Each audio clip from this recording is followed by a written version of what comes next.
aos Filipenses, no capítulo 3, dando continuidade à nossa série de mensagens expositivas no livro de Filipenses, capítulo 3, versos 12 a 21.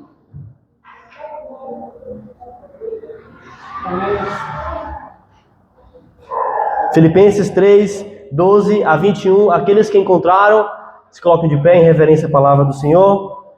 Vamos estar lendo o texto que diz o seguinte, verso 12 em diante. Não que eu já tenha alcançado ou que seja perfeito, mas prossigo para alcançar aquilo que fui também alcançado por Cristo Jesus. Irmãos, não julgo que haja alcançado, mas uma coisa eu faço, é que esquecendo-me das coisas que para trás ficam e avançando para as que estão diante de mim, eu prossigo para o alvo, pelo prêmio da soberana vocação de Deus em Cristo Jesus. Por isso, todos quantos já somos perfeitos, tenhamos este mesmo sentimento. E se sentis alguma coisa de outra maneira, Deus também deve revelar a vós. Porém, naquilo que já chegamos, andemos segundo a mesma regra e sintamos a mesma coisa. Irmãos, sede também meus seguidores e marcai os que andam segundo o exemplo que tendes em nós. Porque muitos há, dos quais muitas vezes eu vos disse, e agora vos digo chorando que eles são inimigos da cruz de Cristo, cujo fim é a destruição, cujo Deus é seu ventre, cuja glória é a sua vergonha, que só pensam nas coisas terrenas. Mas a nossa cidadania está nos céus, de onde também esperamos o Salvador, o Senhor Jesus Cristo, que transformará nosso corpo vil para ser conforme seu corpo glorioso, segundo o seu eficaz poder, de sujeitar também a si todas as coisas. Meus irmãos, feche os olhos nesse momento. Vamos orar ao Senhor mais uma vez. Nosso Deus, eis aqui tua palavra, Pai. Pedimos ao Senhor misericórdia, pedimos ao Senhor graça para que possamos avançar, Pai, louvando o teu nome, proclamando a tua palavra, e que o Senhor seja glorificado nesta noite. Nos dá clareza, entendimento, compreensão da tua palavra, Pai, para que a gente possa amá-la, para que a gente possa, Senhor, ter a tua palavra no nosso coração como algo muito importante. Nos guia em nome de Jesus. Amém. Meus irmãos, podem assentar. O tema da nossa mensagem desta noite é o seguinte: prosseguindo para o alvo da soberana vocação de Deus em Cristo Jesus. Eis o tema da nossa mensagem. No último texto, meus irmãos, nós observamos que Deus nos alerta contra falsos mestres, falsos profetas, e que a igreja, o povo de Deus, deve ter cuidado com qualquer pessoa que escuta, seja quem for. Nem todo aquele que fala em nome de Deus, ele fala segundo Deus. E falar segundo Deus é falar de acordo com a sua palavra. Além disso, devemos confiar somente em Cristo para a nossa salvação. Não há nada que possamos fazer para nos tornar mais aceitáveis diante de Deus, pois a salvação em Cristo é única e exclusivamente suficiente nele. Tudo isso nós vimos no último sermão, na última mensagem. Além disso, diante da palavra de Deus, nós não podemos nos vangloriar de nenhum mérito, pois boa obra nenhuma pode ser a causa da nossa salvação, somente o perfeito e eficaz sacrifício de Cristo. E Paulo, meus irmãos, ele considerou tudo como perda por causa do conhecimento de Cristo Jesus. Nesse texto, no capítulo 3, a partir do verso 12, Paulo vai continuar falando sobre a vocação de Deus, que é o chamado de todo cristão para seguir a Jesus. E devemos continuar prosseguindo, perseverando em total dependência de Deus. No verso 12, o apóstolo Paulo, ele inicia dizendo: não que eu já tenha alcançado, ou seja, perfeito, mas eu prossigo para alcançar aquilo que também foi alcançado por Cristo Jesus. Meus irmãos, Paulo ele fala aqui nesse texto do progresso da fé, do desenvolvimento da nossa salvação, do desenvolvimento de uma vida diante de Deus. Nesta vida, uma perfeição absoluta, ela é impossível. E é isso que Paulo começa a dizer nesse primeiro verso, versículo 12. Por isso ele diz que ainda não alcançou esta perfeição. Ele já usufruía dos benefícios da salvação, como todos os crentes, mas ainda não alcançou a perfeição. E a perfeição ele tinha em mente que é de fato o resultado de um corpo glorificado no último dia, quando o Senhor retornar e os nossos corpos serão ressuscitados para a glória eterna. Por isso que ele fala que ainda não alcançou, que nesse mundo desfrutamos, meus irmãos, de algo chamado já, mas ainda não. Já e ainda não. Como assim? Ou seja, nós já fomos salvos, já somos salvos em Cristo, mas ainda há pecados nos nossos corpos. Já fomos libertados do domínio do pecado, mas mesmo assim, vez por outra, nós pecamos contra o Senhor. Já pertencemos e já fomos inseridos no reino de Deus, mas ainda estamos neste mundo. É o já e o ainda não, em que o cristão está nesse dilema. E é sobre isso que Paulo está falando nesse verso 12, não ter alcançado a perfeição.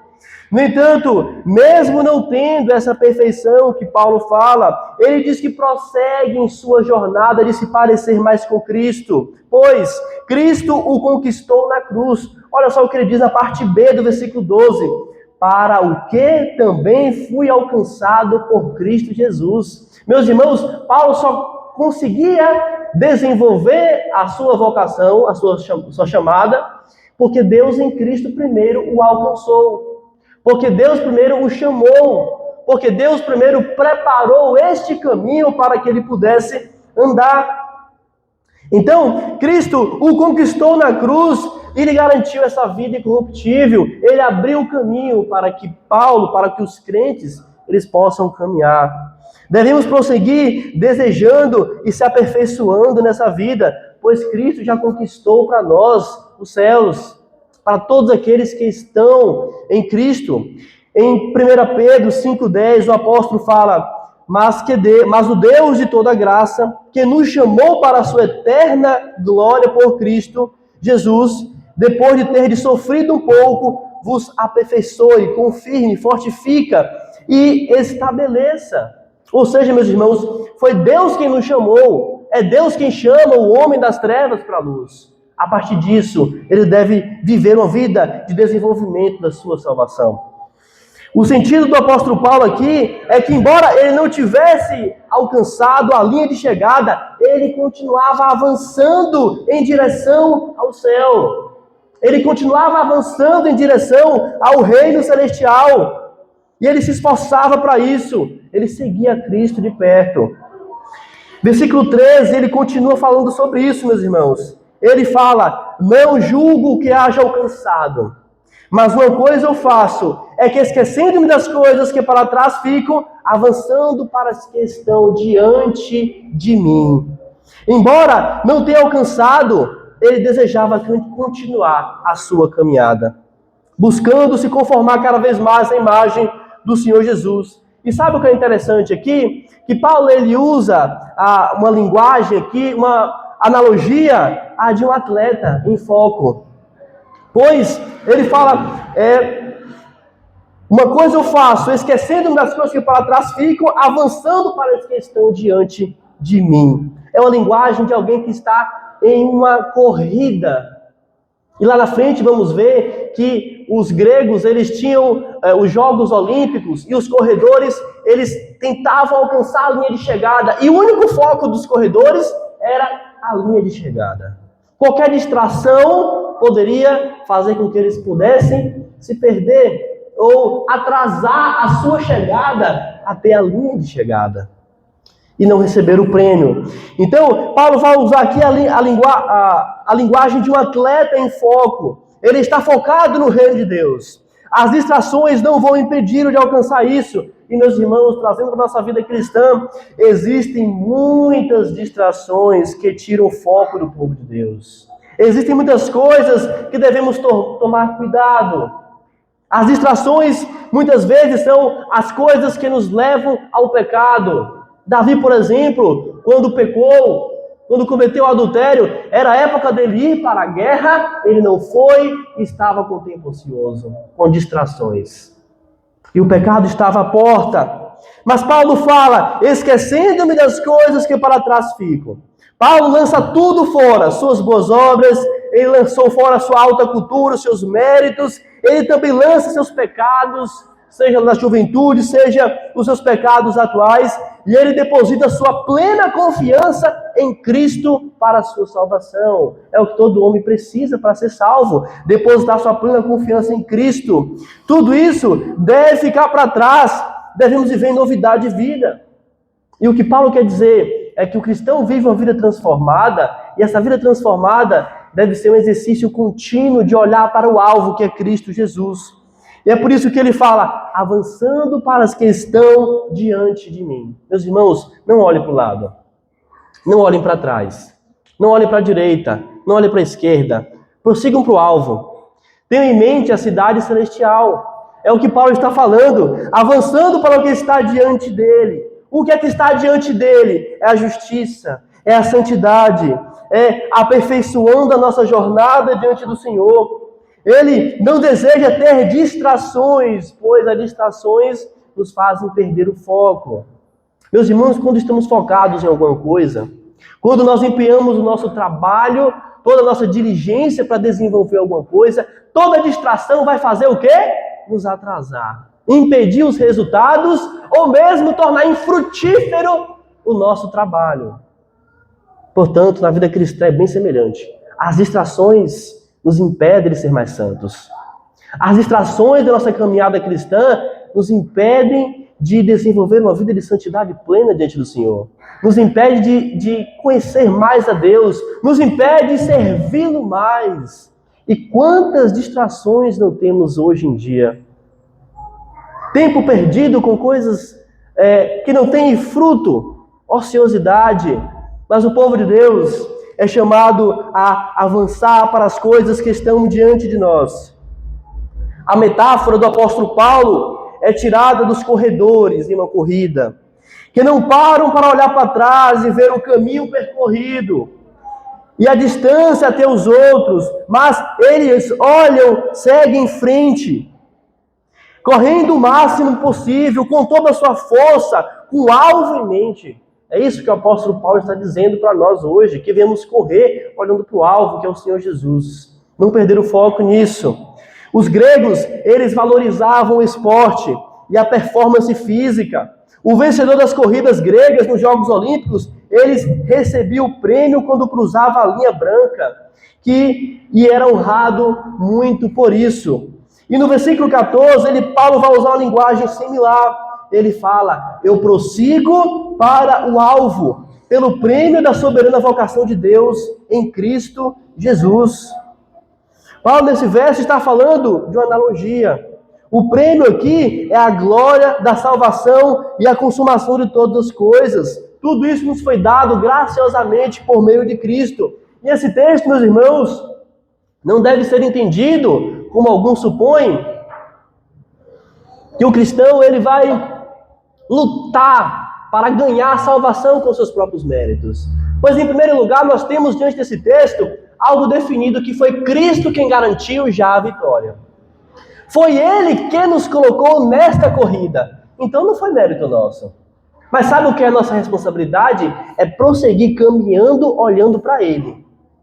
A nossa responsabilidade como cristãos é nessa corrida que Ele nos colocou, nessa jornada, não permitir que as distrações sejam impedimento de viver uma vida santa e de prosseguir se conformando a Ele.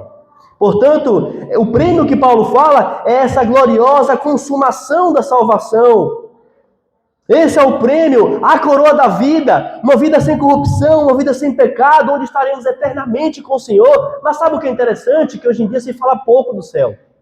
Hoje em dia se fala pouco do reino vindouro, se fala muito de prosperidade às vezes e de outras coisas nas igrejas, mas se fala pouco de caminhar, de perseverar na jornada cristã, olhando para o céu, olhando para Cristo. E olhar para Cristo, meus irmãos, é você entender que esse mundo é um mundo de peregrinação. E todo peregrino, ele não pertence àquele local. Quando alguém é peregrino em um país, em um estado, sei lá onde for, ele tem um desejo ardente de voltar para a sua pátria amada. Israel ficou 70 anos no cativeiro babilônico. E durante esse período, na maioria das vezes, eles nem sequer tinham vontade para cultuar, porque o desejo deles era voltar para Jerusalém, voltar para a cidade deles de nascença. E assim é a caminhada cristã. Nós somos cidadãos de dois mundos. Pertencemos a esse mundo como nascemos aqui, mas nosso lugar não é aqui, nosso lugar é o céu. É isso que Paulo está falando para eles. Prossigam, continuem caminhando, correndo essa jornada cristã.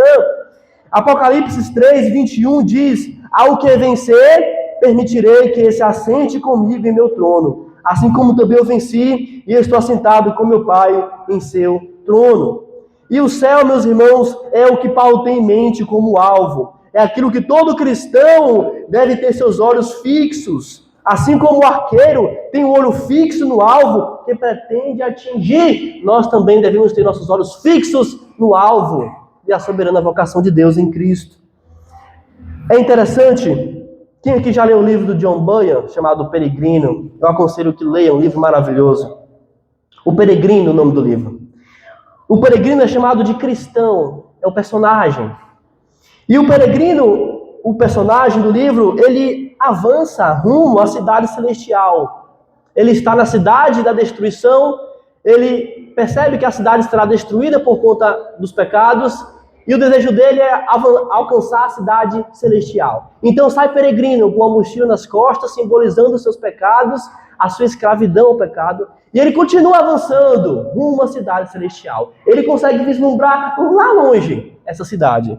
E o interessante dessa história é que cristão ele não desiste de alcançar, de perseverar nessa jornada, mesmo em meio aos problemas, mesmo em meio à dificuldade.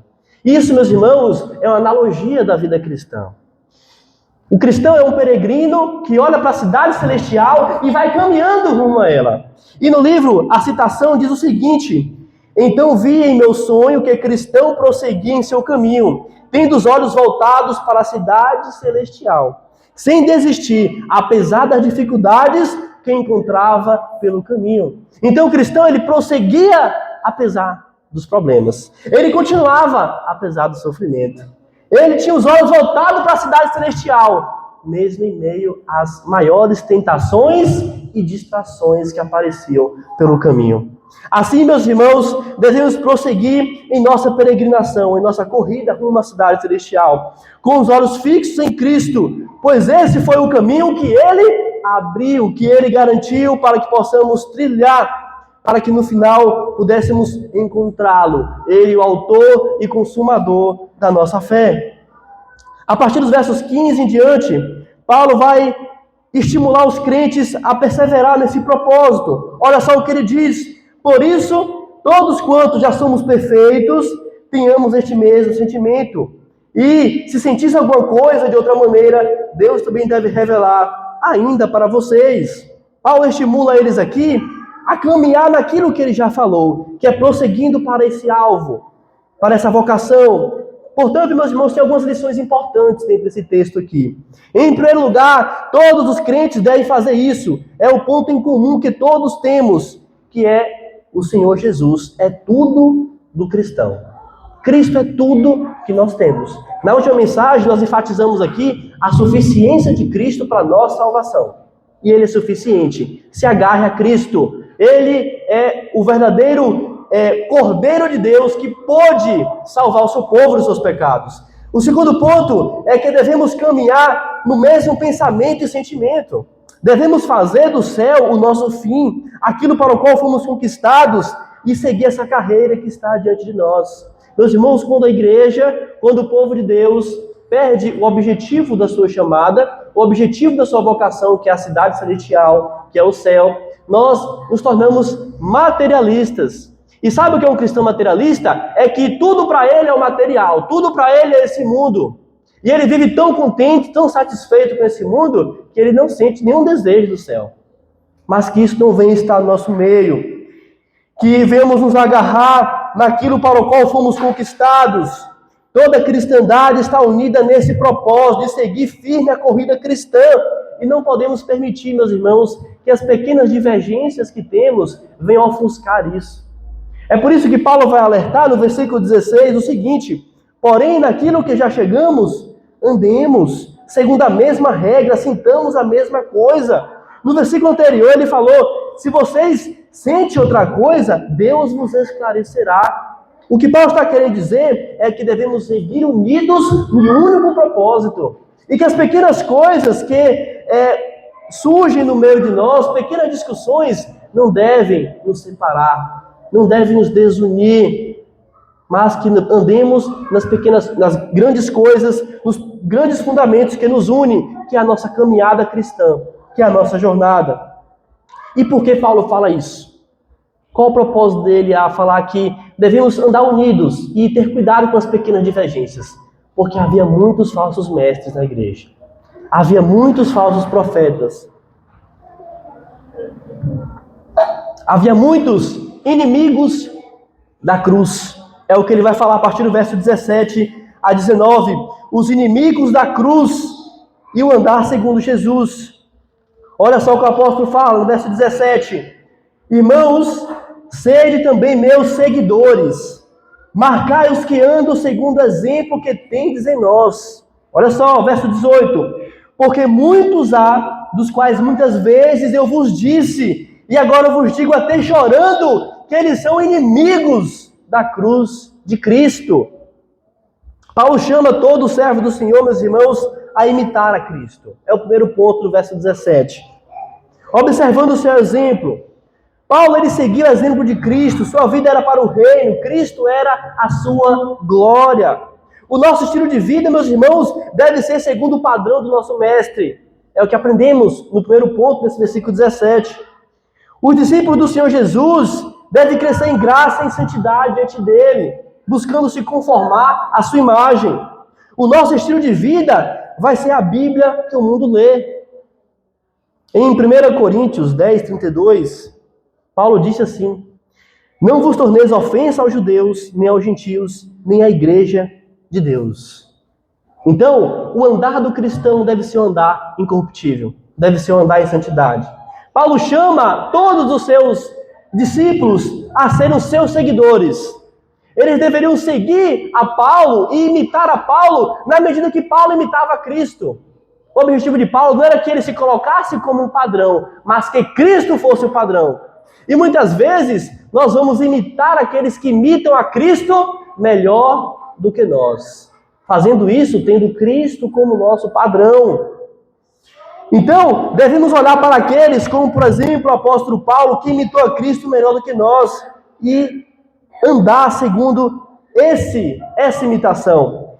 Salmo 37, versículo 37 diz: marca o homem perfeito, contempla o reto, pois o fim daquele homem é a paz. Portanto, queremos imitar os bons exemplos, principalmente aqueles que encontramos nas Escrituras, de doação pelo Evangelho, de empenho nas causas de Cristo e de amor ao reino de Deus. Por que, meus irmãos? Aos inimigos da cruz de Cristo. E é o que Paulo fala no versículo 18. Ele chama a atenção sobre os inimigos. E aqui, meus irmãos, há dois grupos de inimigos da cruz de Cristo, que nós vimos até nos textos anteriores. Em primeiro lugar, são os libertinos, são um dos grupos inimigos de Cristo. E o segundo grupo são os legalistas. Vamos ver detalhadamente quem são aqui nesse texto. Mas, em primeiro lugar, o que significa alguém que é inimigo da cruz de Cristo? É a pergunta que devemos fazer para o texto. Meus irmãos, o inimigo da cruz de Cristo são aqueles que odeiam a cruz e não querem carregá-la. São aqueles que odeiam a cruz e não querem carregá-la.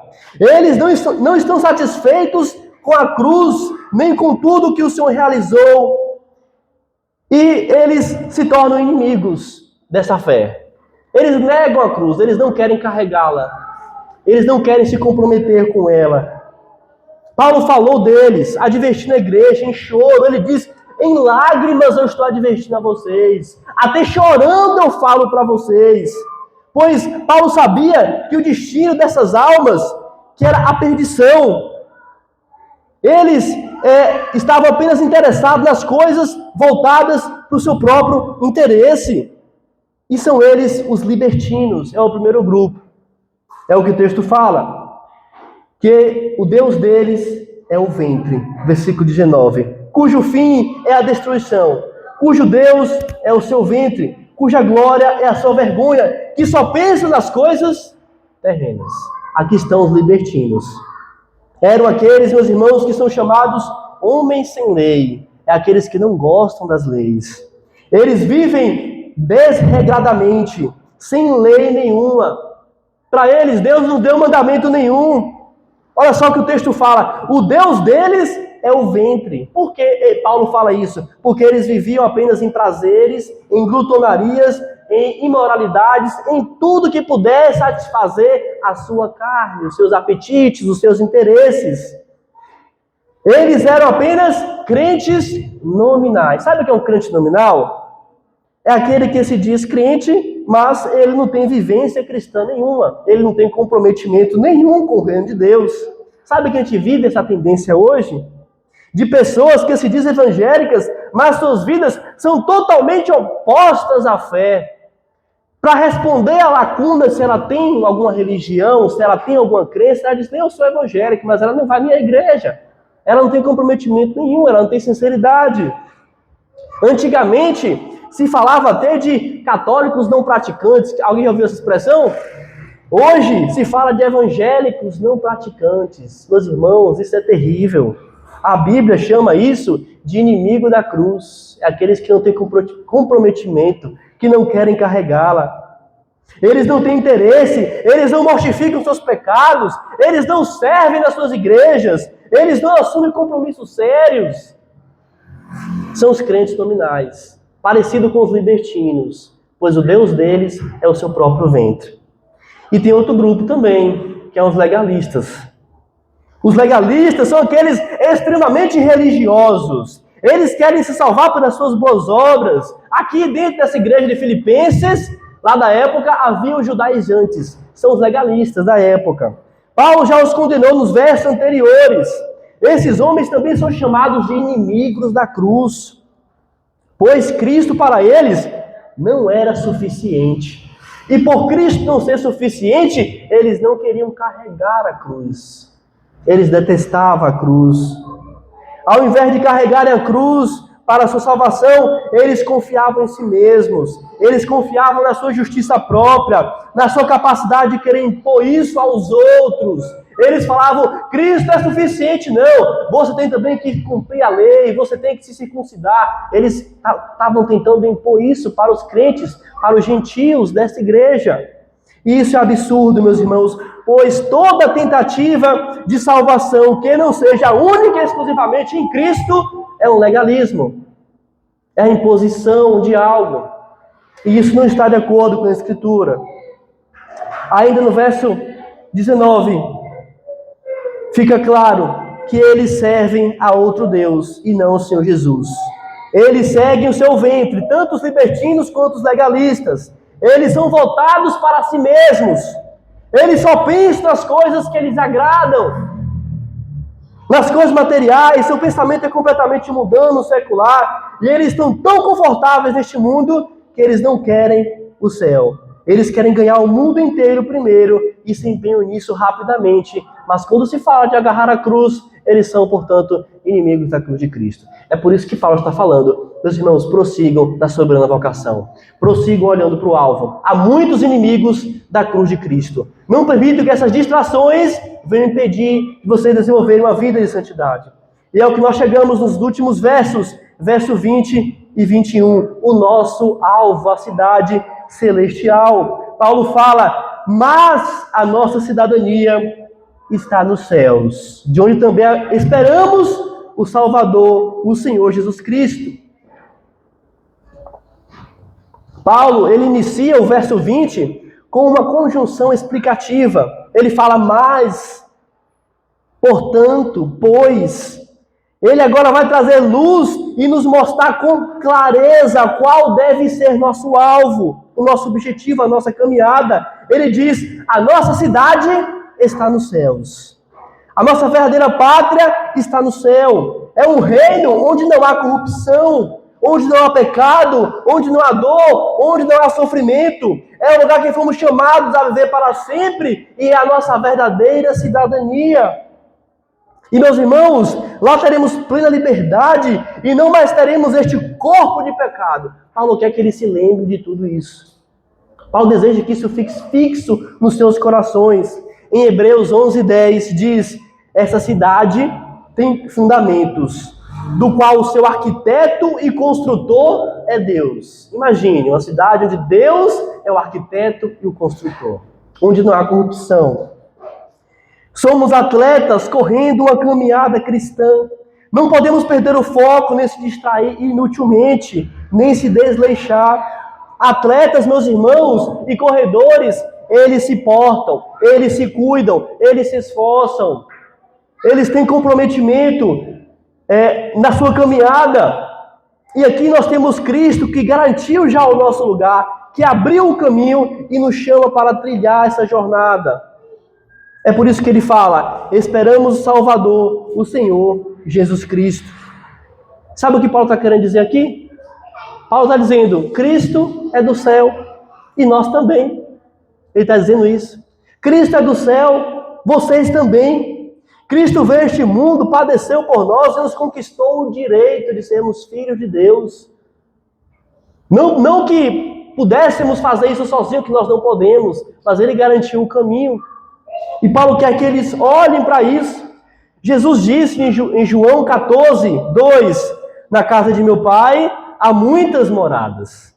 Se não fosse assim, eu teria dito: eu vou preparar-vos um lugar. E quando eu for preparar o lugar, eu voltarei novamente e vos receberei para mim mesmo, para que onde eu estiver, ali possais estar também.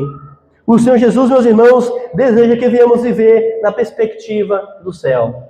Essa perspectiva do céu é viver, é pensar, é desejar, é amar e andar de acordo com o reino de Deus, andar de acordo com aquilo que Ele nos chamou. Em outras palavras, meus irmãos, é andar vivendo, amando a Deus no mundo. E amar a Deus em um mundo que odeia a Deus não é fácil, não é uma jornada tranquila. Nós não pertencemos a este mundo e, portanto, devemos viver esperando e apressando a vinda do Senhor. É assim que todo cristão deve desejar. E o versículo 21, o último verso, o apóstolo Paulo diz que o Senhor Jesus, esperamos do Senhor Jesus, que transformará nosso corpo vil, nosso corpo de humilhação, para ser conforme o seu corpo glorioso, segundo o seu eficaz poder de sujeitar a si todas as coisas. Meus irmãos, nesse texto, versículo 21, fica claro porque o apóstolo Paulo fala que esperamos, aguardando com tanto desejo a volta do Senhor. Pois, na volta do Senhor, o texto diz, nosso corpo vil, ou corpo de humilhação, ou corpo de pecado, será transformado para ser conforme o glorioso corpo do Senhor. É a maior promessa, é a maior espera que todos nós temos. Pois nosso corpo está fadado, meus irmãos, sim, à destruição, devido à morte, devido ao pecado. Mas a esperança do cristão é novos céus e um corpo glorificado. O corpo que nós temos hoje, ele é um corpo caído, com consequências do pecado e sujeito a tudo que é ruim. Observe que as coisas que nós chamamos de normais, que acontecem no nosso corpo, na verdade, não é o normal que deveria ser. É fruto, é consequência, é o efeito do pecado. Com a glorificação do corpo, dos nossos corpos, a salvação então estará completa. É por isso que Paulo falou no início, não que eu tenha alcançado, mas eu prossigo para alcançar. A salvação completa é um corpo glorificado, um corpo sem corrupção, em que não haverá dor, sofrimento, envelhecimento ou sujeição aos pecados. O Senhor Jesus foi o primeiro a ter o corpo glorificado ao ressuscitar dos mortos, e a promessa é que os crentes, os discípulos, venham ter também. O Senhor Jesus tem poder para todas as coisas. É o que diz a última parte do versículo 21, que tudo está sujeito a Ele. Absolutamente tudo. Inclusive, meus irmãos, o mal, inclusive o pecado, inclusive a iniquidade que há nesse mundo. Deus é o Senhor de todas as coisas. Em 1 Coríntios 15, versos 50 a 53, Paulo diz o seguinte: carne e sangue não podem herdar o reino de Deus, nem corrupção herdar incorrupção. Eis que eu vos digo um mistério: nem todos dormiremos, mas todos seremos transformados. Em um momento, em um piscar de olhos, diante da última trombeta, porque também ela soará, e os mortos em Cristo ressuscitarão incorruptíveis. E nós, os que estivermos, seremos transformados, Pois é necessário que este corpo corruptível seja revestido de incorruptibilidade, e o que é mortal seja vista de imortalidade. É isso que ele está dizendo, meus irmãos, que aguarda ansiosamente por esse dia. E todo cristão deve ansiar por este dia. Isso aqui é a consumação de todas as coisas. Não somente os nossos corpos serão ressuscitados e transformados, mas tudo está sujeito a ele. Esse mundo também será transformado. A morte que a todos sujeitou, ela já foi vencida por Cristo na cruz, mas ela então será tragada pela vitória de Cristo. Satanás, todos os demônios, todos os nossos pecados foram vencidos na cruz, mas isso ainda, a punição, a ira de Deus ainda será derramada sobre eles. Portanto, somente nele temos a esperança de uma redenção e salvação. É sobre isso que Paulo está falando para eles, que eles deveriam aguardar, pois tudo está sujeito ao Senhor Jesus. Meus irmãos, diante disso, eu trouxe algumas aplicações para nós. A primeira aplicação, diante desse texto, é a seguinte: estamos em uma grande corrida.